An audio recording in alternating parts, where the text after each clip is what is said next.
میں زندگی میں گیٹ نمبر 4 نہیں دیکھا یار. جنہوں نے دیکھا ہے وہ جانتے ہیں کدھر ہے. آپ کی جماعت میں سے ہے کہاں اگر الیکشن ہو جاتے تو کہاں؟ ابھی تو آپ لوگوں نے صوبائی صدور کا جنرل سیکرٹری کا ان کا جماعت ایک دن میں نہیں بنتی. وہ گیٹ نمبر 4 کی جماعتیں ایک دن میں بنتی ہے. بنی بنائی پکی پکائی آتی ہے. 14 اگست آ رہا ہے. لمحہ فکری ہے سب کے لیے 14 اگست کہ آج 70 سال کے بعد ہم کہاں پر کھڑے ہیں. یہ سب کو سوچنے کی ضرورت ہے. صاحب اقتدار کو صاحب اختیار کو سوچیں ہم کہاں پر کھڑے ہیں, ملک کہاں پر کھڑا ہے. یہ آپ کے سامنے بنگلہ دیش کی مثال ہے. یہ حالات یہاں پیدا ہوئے تو کیا ہوگا. کوئی فوج اپنے ملک پر گولی, اپنے عوام پر گولی نہیں چلائے گی. یہ بات یاد رکھیں. بنگلہ دیش میں نہیں ہوا. اس لیے سب کے لیے لمحہ فکری ہے کہ ملک کہاں جا رہے ہیں, ہم کیا کر رہے ہیں, کیا ہم اپنا کردار ادا کر رہے ہیں, کیا تاریخ ہمیں معاف کرے گی. آج ملک مشکل میں ہے لیکن ارباب اقتدار اور ارباب اختیار کو پرواہ نہیں. آپ نے 14 اگست کا نام نہیں لیا, یوم آزادی کا نام. میں نہ کسی کے خلاف بولتا ہوں نہ کسی کے حق میں بولتا ہوں. میں حقائق پہ مبنی بات کرتا ہوں. مسئلہ بجلی کے بلوں کا ہے. بجلی کے بل عوام کی پون سے باہر ہو گئے ہیں. اس کی وجوہات کیا ہیں یہ آپ نے پتہ کرنا ہے. اس کی بنیادی وجہ ہماری معیشت کی کمزوری ہے. جب معیشت کمزور ہوئی تو روپیہ کمزور ہو گیا. بجلی کے پلانٹ انویسٹمنٹ جو ہوتی ہے وہ ڈالروں میں ہوتی ہے. جو اس کے اندر فیول لگتا ہے وہ بھی ڈالروں میں آتا ہے. اگر آج ڈالر آپ کا 100 روپے کا ہوتا یا اس سے کم ہوتا تو آپ کا بجلی کا بل 1/3 1/4 ہوتا. یہ بنیادی بات ہے. اس کو سمجھنے کی ضرورت ہے. اب معیشت کی کمزور ہوئی. معیشت کمزور ہوئی سیاسی عدم استحکام سے. سیاسی عدم استحکام کہاں سے آتا ہے؟ جب ہم الیکشن چوری کرتے ہیں. تو آپ آج محسوس اس بات کو کریں کہ ملک کو سیاسی استحکام کی ضرورت ہے. سیاسی عدم استحکام ہوگا. اگر کل روپیہ مزید کمزور ہوتا ہے تو بجلی کا بل مزید بڑھ جائے گا. آئی پی پیز جو لگے ہیں آپ نے دعوت دے کر لگوائے ہیں. یہ نہ نیگوشیٹڈ کانٹریکٹ ہیں نہ یہ زبردستی کسی نے آ کر لگائے ہیں. آپ نے حکومت پاکستان نے ڈاکیومنٹیشن بنائی, ایگریمنٹ بنائے, ان میں کوئی نیگوشیشن نہیں ہوئی. جو اس کا ٹیرف ہے حکومت پاکستان نے بنایا پہلے اور اس کے بعد نیپرا بناتا ہے. اس پر آپ دعوت دیتے ہیں کہ باہر سے آ کر لوگ انویسٹ کریں. لوگوں نے انویسٹ کیا, آج آپ ان کو کہہ رہے ہیں یہ چور ہیں. تو کل کون آپ کے ملک میں انویسٹ کرے گا؟ اس کی واضح حقیقت یہ ہے کہ لوگ ملک میں آج انویسٹ نہیں کر رہے. سولر کے لیے ہم نے شاید دنیا کا سب سے بہترین ٹیرف دیا 3.41 سینٹ کا. اس پر کوئی 2 دفعہ کوشش ہوئی, کوئی انویسٹمنٹ پاکستان میں نہیں آئی. اس لیے جب ہم یہ الزامات لگاتے ہیں, جب یہ باتیں کرتے ہیں, اور میں آپ کو حقیقت سے کہتا ہوں میں نے سب کی باتیں سنی ہیں, مجھے کوئی دلیل وہاں نظر نہیں آتی. یہ صرف جو اپنی خرابی ہے, جو ناکامی ہے پاور کے نظام کی, وہ کسی اور پر ڈالنے کی کوشش ہے. اس نظام کو درست کریں. ابھی آپ یہ بھی ضرور آپ کو جاننا چاہیے کہ ابھی جو سرکولر ڈیٹ ہے, جو ڈسٹریبیوشن کمپنیز میں چوری ہے, اس کا بوجھ عوام پر نہیں ڈالا جا رہا. وہ آج بھی حکومت کی کمپنیوں پر وہ بوجھ ہے. اگر آپ وہ بھی ڈالیں گے تو آپ کا جو پر یونٹ کاسٹ ہے, جو 6 سے 8 روپے, مجھے پتہ نہیں صحیح رقم کیا ہے, 6 سے 8 روپے فی یونٹ وہ بھی بڑھ جائے گی.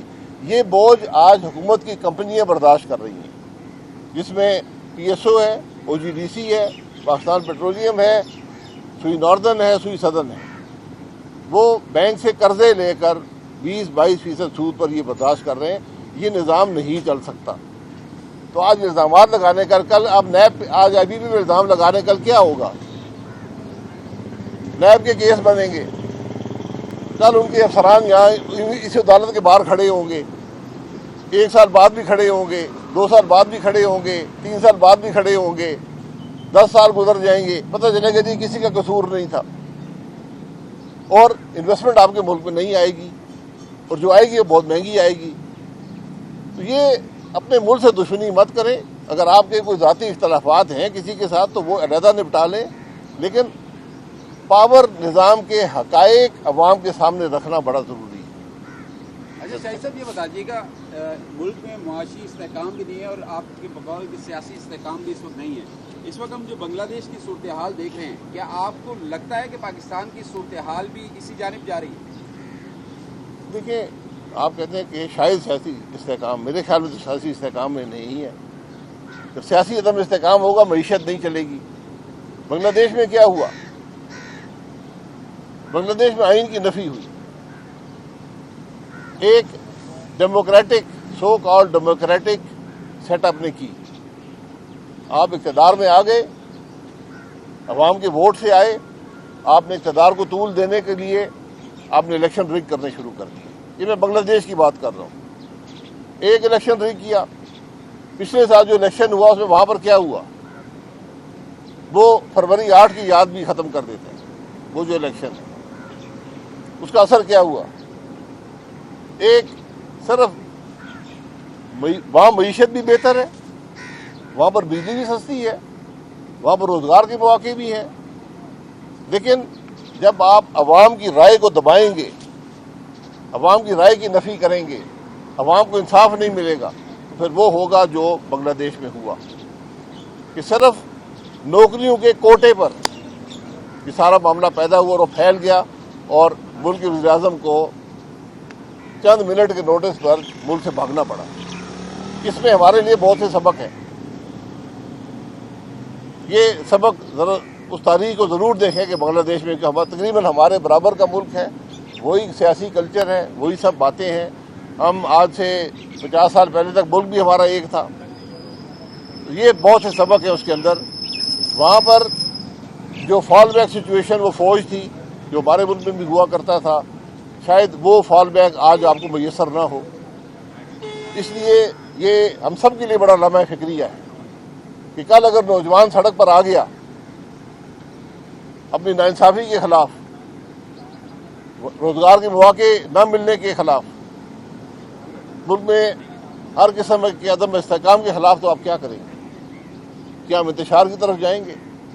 آج وقت ہوتا ہے ان معاملات پر کو حل کرنے کا, نوجوان کے مسائل کو سننے کا, اور اس کا جی معاہدے پڑھ لیں نا. معاہدے کوئی چھپے ہوئے تو نہیں ہیں, سارے پی پی آئی بی کے اس کے ویب سائٹ کے اوپر ہیں.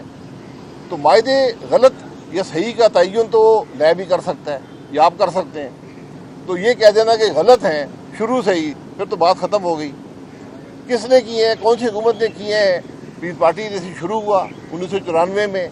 سب سے پہلا, اس سے بھی پہلے لگا تھا جو ہبکو کا تھا, جو اس وقت دنیا میں ایک رول ماڈل سمجھا جاتا تھا. ہبکو کا پلانٹ آئی پی پیز کے اندر, وہ دنیا کے پہلے آئی پی پیز میں سے تھا, وہ بڑا آئی پی پی تھا. اس کے بعد 94 کی پالیسی آئی, پھر پی ایم ایل این کی حکومت آئی, انہوں نے بھی معاہدے کیے. پھر مشرف صاحب کی حکومت آئی, انہوں نے بھی معاہدے کیے. بیچ میں پالیسی بھی بدلتے رہے. پھر پیپلز پارٹی کی حکومت آئی, پھر معاہدے ہوئے. پھر پی ایم ایل این کی حکومت آئی, پھر معاہدے ہوئے. آپ کو بجلی کی ضرورت رہتی ہے نا, حکومت کے پاس تو پیسے نہیں ہیں پلانٹ لگانے کے. پھر عمران خان صاحب کی حکومت آئی, انہوں نے بھی معاہدے کیے. تو یہ اگر آپ نے سب سے پہلے مسئلے کو دیکھے کہ مسئلہ ہے کیا, اس کے بعد حل ملے گا آپ کو. اگر آپ نے پہلے دن ہی یہ جیسے نیب کرتا ہے کہ جناب تم جو ہو نا, تم گلٹی ہو, تم مجرم ہو, اب تم ثابت کرو کہ میں مجرم نہیں ہوں, یہ انصاف کا نظام نہیں ہوتا. انصاف کا نظام بڑا واضح ہے. یہاں پر تو بڑی کلیئرٹی ہے. آپ نے ایگریمنٹ بنائے, حکومت پاکستان نے, ایک لفظ تبدیل نہیں ہوا. آپ نے ریٹ دیا, تو انویسٹر کا قصور کیا ہے؟ یہ سوال میرا یہ ہے.